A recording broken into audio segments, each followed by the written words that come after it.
Shalom, salam sejahtera, Assalamualaikum warahmatullahi wabarakatuh, Om Swastiastu, Namo Buddhaya, salam kebajikan. Perkenalkan, nama saya Deborah Irene Maradesa, dengan NIM 2208 1103 0003. Saya mahasiswa aktif semester 2, Program Studi Ilmu Pemerintahan, Fakultas Ilmu Sosial dan Ilmu Politik, Universitas Samratulangi Manado.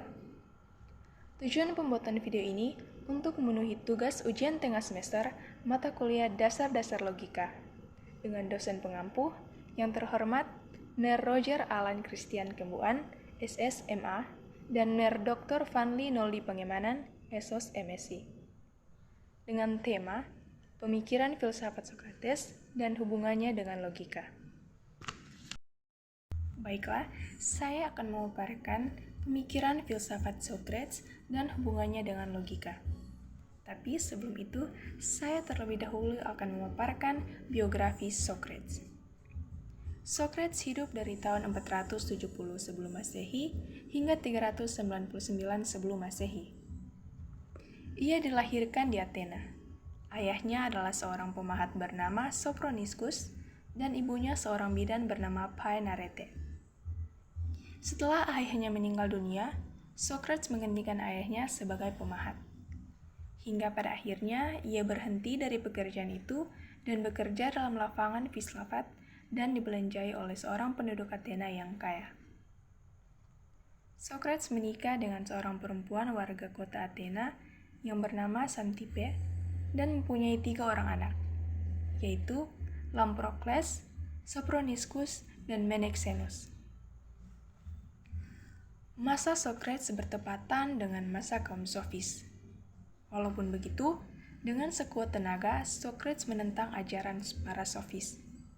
Ia membela yang benar dan yang baik sebagai nilai objektif yang harus diterima dan dijunjung tinggi oleh semua orang. Sokrates merupakan contoh istimewa dan selaku filosof yang jujur juga berani. Berkepribadian yang sabar, rendah hati, baik dan adil, yang selalu menyatakan dirinya bodoh. Meskipun dia orang yang berilmu, tapi dia dalam memilih orang yang jadi istri, bukan dari golongan orang baik-baik dan pandai. Istrinya yang bernama Xanthippe terkenal akan kejudesannya. Cara penyampaian ilmu atau filsafatnya Sokrates dilakukan secara tanya-jawab sehingga memperoleh banyak simpati. Dengan mengajukan definisi Sokrates tersebut, mengakibatkan berhentinya laju dominasi relativisme kaum sofis, sehingga pengikut Sokrates menjadi lebih dominan dibandingkan dengan pengikut kaum sofis. Plato memperkokoh tesis Sokrates itu dengan mengatakan bahwa kebenaran umum itu telah ada di alam idea tanpa harus melakukan induksi. Gerakan pendidikan yang dilakukan oleh Sokrates yang dikenal dengan metode Sokratik, Gnothiseuton, Maiotika teknik, dan dialektika. Sokrates menyumbangkan teknik kebidanan dalam berfilsafat. Bertolak dari pengalaman konkret, melalui dialog seorang diajak Sokrates untuk melahirkan pengetahuan akan kebenaran yang dikandung dalam batin orang itu. Dengan demikian, Sokrates meletakkan dasar bagi pendekatan deduktif. Pemikiran Sokrates dibukukan oleh Plato muridnya. Hidup pada masa yang sama dengan mereka yang menamakan diri sebagai sofis, yang bijaksana dan berpengetahuan. Sokrates lebih berminat pada masalah manusia dan tempatnya dalam masyarakat, dan bukan pada kekuatan-kekuatan yang ada di balik alam raya ini. Seperti diungkapkan oleh Cicero kemudian, Sokrates menurunkan filsafat dari langit, mengantarkannya ke kota-kota, memperkenalkannya ke rumah-rumah. Karena itu, dia didakwa memperkenalkan dewi-dewi baru dan merusak kaum muda-muda, dan dibawa ke pengadilan di kota Athena. Dengan mayoritas tipis, juri 500 orang yang menyatakan ia bersalah. Ia sesungguhnya dapat menyelamatkan nyawanya dan demikian meninggalkan kota Athena. Namun, setia pada hati nuraninya, ia memilih meminum racun cemara di hadapan banyak orang untuk mengakhiri hidupnya. Socrates mengajukan pertanyaan-pertanyaan yang sengaja dimaksud untuk membingungkan orang-orang itu. Karena jawaban-jawaban atas pertanyaan-pertanyaan itu menjadi saling bertentangan, sehingga para penjawab ditertawakan oleh banyak orang. Metode ini oleh Socrates disebut metode ironi atau eironia. Segi positif dari metode ini terletak dalam usahanya untuk mengupas kebenaran dari kulit pengetahuan semua orang-orang itu. Cara pengajaran Socrates pada umumnya disebut dialektika. Karena di dalam pengajaran itu, dialog memegang peranan penting. Sebutan yang lain ialah maietika. Dan dari metode pengajaran inilah melahirkan filosof terkenal Yunani di kemudian hari yang salah satunya adalah Plato.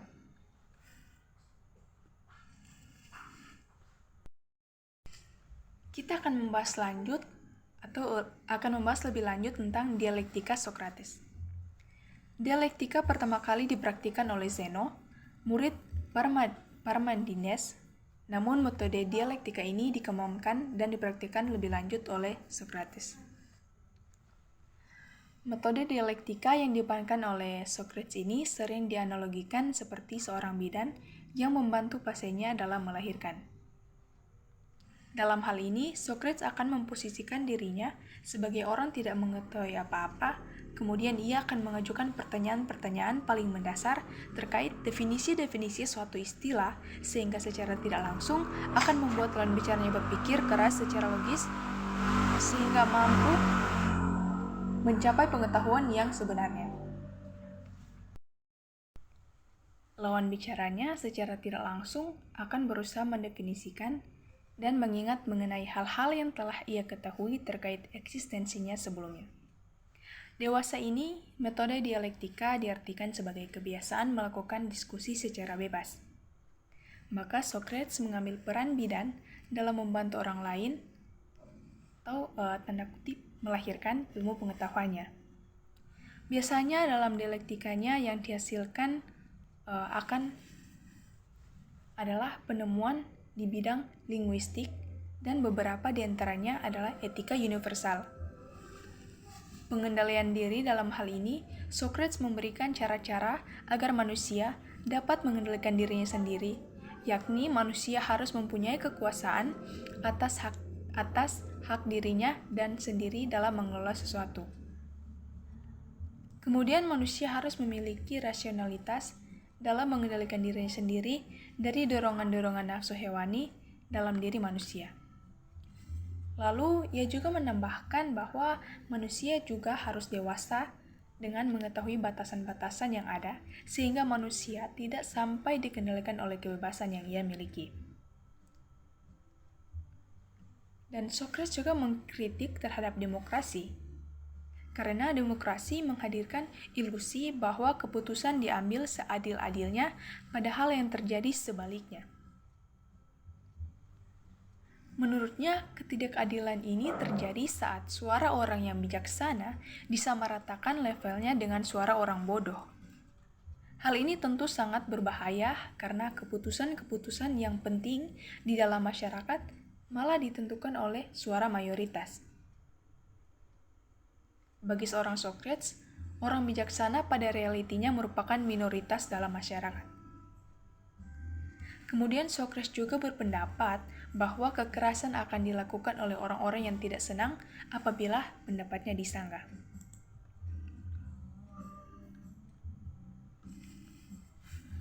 Dalam perkembangan logika sekarang, filsuf besar yang paling awal adalah Socrates. Socrates berusaha mendorong pemikiran rasional sebagai langkah untuk memperoleh kebenaran. Karenanya, ia banyak membahas tentang bagaimana idealnya sebuah kebenaran itu. Socrates berpandangan bahwa kebenaran ini adalah sesuatu yang sifatnya objektif. Artinya, orang yang berbeda satu sama lain seharusnya bisa memiliki pandangan yang sama jika sesuatu itu adalah kebenaran. Kebenaran bukan ditentukan oleh keinginan atau kebutuhan individu semata. Untuk bisa mendapatkan kebenaran tersebut, kita bisa mengandalkan proses internal dalam diri kita. Cara mendapat kebenaran yang dianjurkan oleh Socrates adalah dengan banyak bertanya. Ia mendorong orang-orang agar semakin banyak bertanya, terutama bagi kita sebagai kaum muda. Cara inilah yang kini sering kita sebut dengan berpikir kritis. Menurut Socrates, jika seseorang telah memiliki kebenaran, ia akan memiliki virtu atau sifat kebaikan. Virtu ini adalah yang juga mendorong mereka untuk bertindak dengan baik. Sederhananya, ia yang paham kebaikan akan melaksanakan kebaikan tersebut. Socrates juga memunculkan konsep arete. Arete menurut Socrates adalah kondisi tertinggi seseorang ketika ia memiliki pengetahuan moral sehingga mampu melihat virtu sebagai tindakan terbaik di segala situasi. Kondisi arete ini lah yang dimaksud Socrates sebagai pencapaian kebenaran. Orang yang mampu mencapai arete berarti telah mencapai kebenaran. Berbicara soal logika, Socrates juga tadi sempat dijelaskan bahwa Socrates mengkritik demokrasi karena demokrasi menghadirkan ilusi bahwa keputusan-keputusan diambil seadil-adilnya, padahal yang terjadi sebaliknya. Kita dapat mengambil contoh di negara Indonesia. Negara Indonesia adalah negara demokrasi.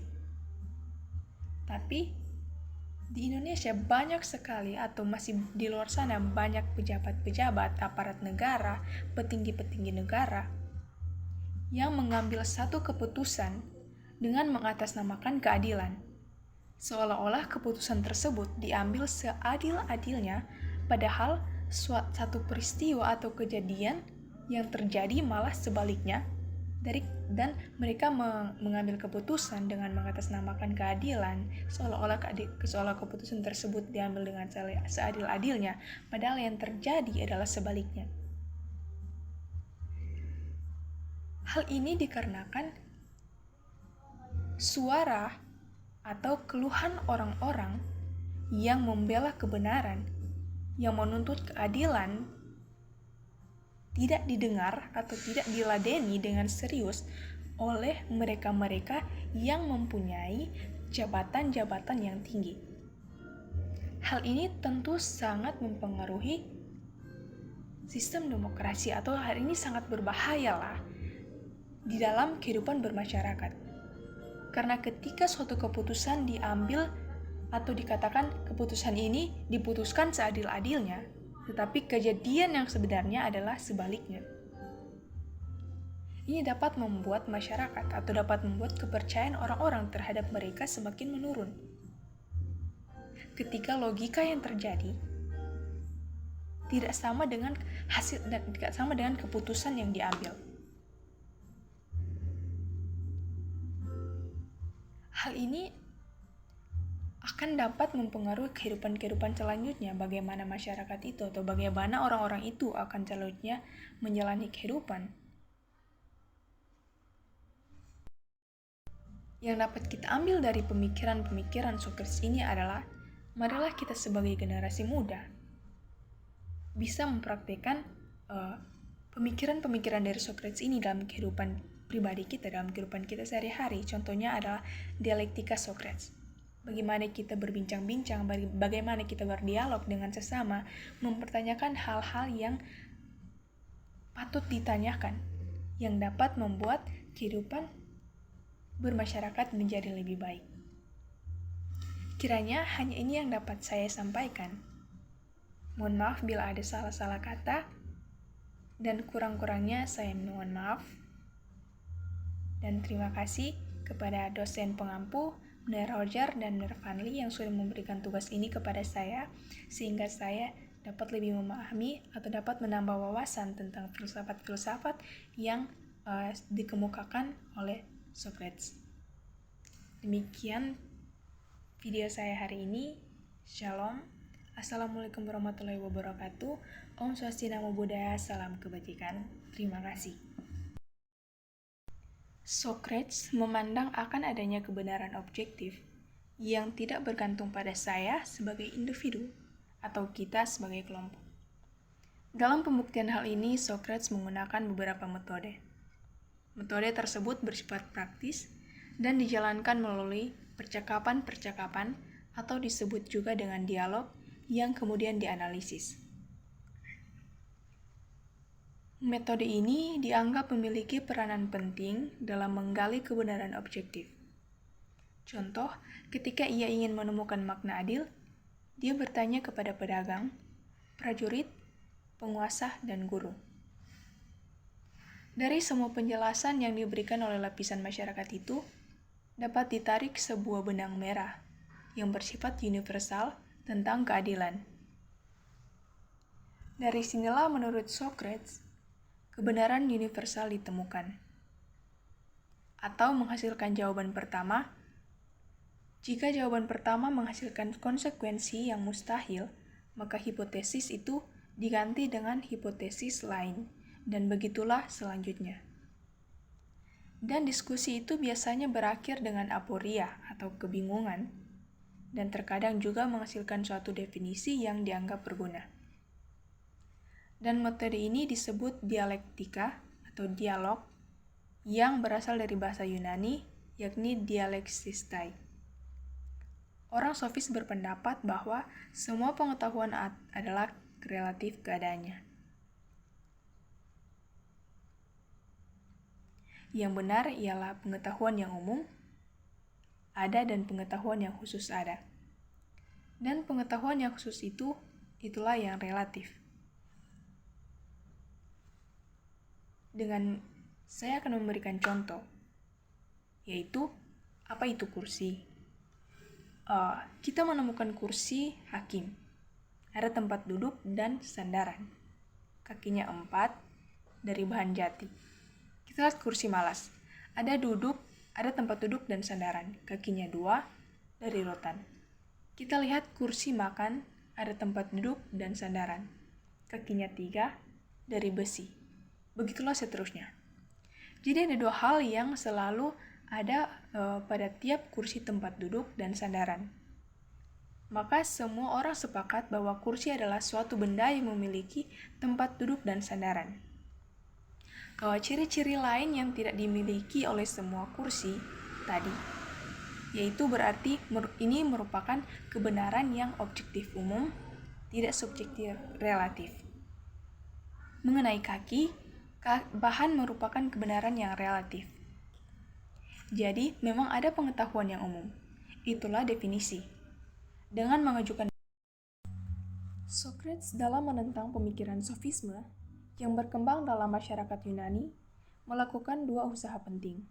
Yang pertama, dengan menyampaikan pemikiran, dan kedua melalui lembaga pendidikan. Dalam pemikiran Socrates, melahirkan pemikiran anti-sofisme dengan membukakan pemikiran. Yang pertama, dunia bayang-bayang. The story of the caveman. Seseorang yang suka merenung pasti memikirkan tentang makna hidupnya. Misalnya pertanyaan ini, apa tujuan hidup itu? Atau untuk apa saya memperoleh dan mempunyai ilmu pengetahuan? Khusus tentang fungsi konkret filsafat dan ilmu pengetahuan, yang mengkhususkan diri ke dunia ide pemikiran, dipandang tidak banyak memberikan jawaban nyata atas persoalan kehidupan. Hanya melayang-layang di awang-awang saja. Benarkah demikian? Tentu saja banyak sekali variasi jawaban serta pandangan atas tergantung latar belakang kehidupan dan pendidikan serta pandangan dunianya. Pada masa Yunani kuno, pertanyaan-pertanyaan itu berusaha dijawab oleh Socrates. Socrates mengajarkan bahwa kebijakan adalah hal yang paling berharga di antara semua yang dimiliki seseorang. Bahwa kebenaran terletak di luar bayang-bayang. Pengalaman kita sehari-hari, ungkapan Socrates yang sangat terkenal adalah kenalilah dirimu sendiri. Manusia adalah makhluk yang terus-menerus mencari dirinya sendiri, dan yang setiap saat harus menguji dan mengkaji secara cermat kondisi-kondisi eksistensinya. Socrates berkata dalam Apologia, hidup yang tidak kaji adalah hidup yang tidak layak untuk dihidupi. Bagi Socrates, manusia adalah makhluk yang bila disoroti pertanyaan yang rasional, dapat menjawab secara rasional pula. Menurut Socrates, hakikat manusia tidak ditentukan oleh tambahan-tambahan dari luar. Ia semata-mata tergantung pada penilaian diri atau pada nilai yang diberikan kepada dirinya sendiri. Semua hal yang ditambahkan dari luar kepada manusia adalah kosong dan hampa. Kekayaan, pangkat, kemasyhuran, dan bahkan kesehatan atau kepandaiannya semuanya tidak pokok. Satu-satunya persoalan adalah kecenderungan sikap terdalam pada hati manusia. Hati nurani merupakan hal yang tidak dapat memperburuk diri manusia. Tidak dapat juga melukainya baik dari luar maupun dari dalam. Tabiat Socrates tercermin dalam hal dunia bayang-bayang, pernyataannya sebagai berikut. Padang rumput dan pohon kayu tak memberi pelajaran apapun kepadaku. Manusia ada. Ia memerhatikan yang baik dan buruk, yang puji dan yang tercela. Suatu saat ia didapati di tanah lapang, di mana banyak orang berkumpul. Tidak lama ia bisa berada di pasar. Ia berbicara dengan semua orang dan menanyakan apa yang dibuatnya. Ia ingin mengetahui sesuatu dari orang yang mengerjakan sesuatu. Ia selalu bertanya tentang pertukangannya. Ia bertanya kepada pelukis tentang apa yang dikatakan berani, tentang apa yang dikatakan indah. Kepada prajurit atau kepada ahli perang, ia tanyakan apa yang dikatakan berani. Kepada ahli politik, ditanyakannya berbagai hal yang biasa dipersoalkan mereka dengan jalan bertanya itu. Ia memaksa orang yang ia tanya supaya memperhatikan apa yang ia tahu dan hingga di sisi mana tahunya pertanyaan itu. Mulanya mudah dan sederhana, setiap jawaban disusul dengan pertanyaan baru yang lebih mendalam. Dari pertanyaan biasa, lalu membawanya kepada pertanyaan-pertanyaan lebih lanjut. Dalam ilmu pengetahuan modern, sekarang, dunia bayang-bayang, the story of the caveman, terutama dalam psikologi disebut abstract thinking, atau berpikir abstrak. Sebagai bentuk daya imajinasi seseorang untuk mendesain sebuah temuan atau gagasan terhadap sesuatu. Dunia bayang-bayang atau berpikir abstrak diperlukan bagi manusia untuk mendefinisikan sesuatu hal demi kemajuan dan kesejahteraan kehidupan manusia dan dunia bayang-bayang sebagai landasan awal bagi pengembangan ilmu pengetahuan. Yang kedua, kebenaran universal sebagai para sofis. Socrates pun berbalik dari filsafat alam.